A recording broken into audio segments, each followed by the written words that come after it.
વઢવાણ શહેર ખાતે પવિત્ર શ્રાવણ સોમવતી અમાસના દિવસે મહાદેવની નગર યાત્રા યોજાઈ હતી। સમગ્ર વાત કરવામાં આવે તો વઢવાણ ઐતિહાસિક પરંપરા મુજબ પવિત્ર શ્રાવણ માસ દરમિયાન છેલ્લા 65 વર્ષથી સોમવારે આવતી અમાસે ભગવાન શિવશંકર મહાદેવે પોતે ભક્તજનોને દર્શન આપવા માટે નગર યાત્રા નીકળે છે।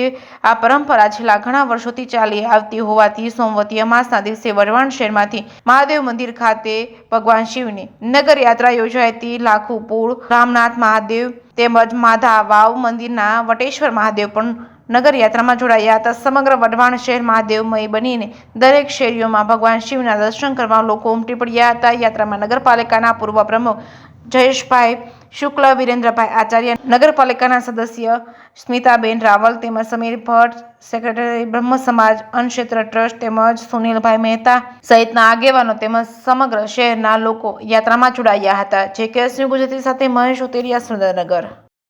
હું સંજય ભટ્ટ અવધિ સહસ્ત્ર બ્રાહ્મણ જ્ઞાતિ અન્નક્ષેત્ર ટ્રસ્ટ દ્વારા એક વિગત આપું છું। વઢવાણમાં કદાચ વિશ્વમાં કોઈ પણ જગ્યા નહીં હોય, અમારા વઢવાણમાં જ્ઞાતિમાં શ્યામશંકર મહાદેવ છે, દેવાધિદેવ મહાદેવ, જે જ્ઞાતિના આદિ અનાદિદેવ અમારા પ્રમુખ છે અને અમે એમના મંત્રી તરીકે મહાદેવની ઈચ્છાથી કાર્ય કરી રહ્યા છીએ। વઢવાણમાં સોમવારે જ્યારે શ્રાવણ મહિનામાં અમાસ આવે અને સોમવાર હોય ત્યારે પરંપરા મુજબ દાદાનો વરઘોડો નીકળવામાં આવે છે। નગર યાત્રા દાદાની નીકળે છે, જે વઢવાણના શ્યામશંકર મહાદેવના યજમાન પદે રામનાથ મહાદેવ અને વડેશ્વર મહાદેવ સંયુક્ત રીતે સાથે રહીને વઢવાણની જનતાને દર્શનનો લાભ આપવા માટે નગર યાત્રાએ નીકળે છે। આ પરંપરા લગભગ 100 વર્ષોથી ચાલે છે। જ્યારથી કદાચ આજથી 200 વર્ષ પહેલાં વઢવાણ સ્વયંભૂ શ્રી શ્યામશંકર મહાદેવની સ્થાપના થઈ, વઢવાણ ઠાકોર સાહેબે સ્થાપના કરાવેલી અને ત્યારબાદ પરંપરા મુજબ જ્યારે સોમવાર અને અમાસ આવે ત્યારે દાદાની નગર યાત્રા નીકળે છે। આ નગર યાત્રામાં વઢવાણના દરેક લોકો, દરેક સર્વ જ્ઞાતિ જોડાય છે। આ છેલ્લા 65 વર્ષથી શ્યામશંકર દાદાની સાનિધ્યમાં શ્યામશંકર દાદા, માધાવજી વડેશ્વર દાદા અને લીમલીમાંથી રામનાથ મહાદેવ આ 65 વર્ષથી નીકળે છે।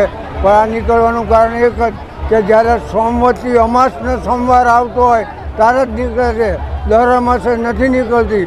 અને આ પરંપરા ગયડા વખતથી ચાલી આવે છે, એ અમે જીવંત રાખી છે।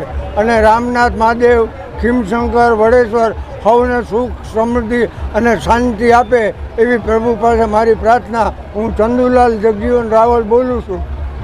મારું નામ સુનિલ મહેતા, વઢવાણ ઓડિચે સહસ્ત્ર બ્રાહ્મણ જ્ઞાતિના મંત્રી। આ પરંપરા મુજબ આજે શોભાયાત્રા નીકળે છે ખેમશંકર દાદા, અને ખેમશંકર દાદા જે રહ્યા એ સ્વયંભૂ છે। આ સ્વયંભૂ ખેમશંકર દાદાની નગર યાત્રા જે એક વિશિષ્ટતા અમારી એ છે કે દર વર્ષે જે નીકળે શોભાયાત્રા એ રીતે નથી, પણ પરંપરા મુજબ જે હોય એ રીતે। પણ જ્યારે સોમવાર આવે, સોમવતી અમાસ અને શ્રાવણ મહિનો આવે ત્યારે જ આ શોભાયાત્રા નીકળે છે।